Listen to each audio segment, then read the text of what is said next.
Кажи ми сега, понеже аз не играя шах, какъв ход трябва да направя? Защото вече почти си ме бил.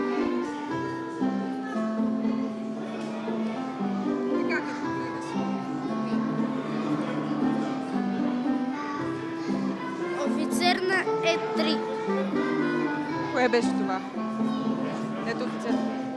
Значи, добре, че си ти. Има ли някакви тайни в шаха? Треньорите ни казват да не споменаваме за един вид игра. А ти имаш ли си някакви тайни ходове? Не, няма. А ти? Не. Според мен просто не искате да ми кажете, а? Аз имам един, сега ще го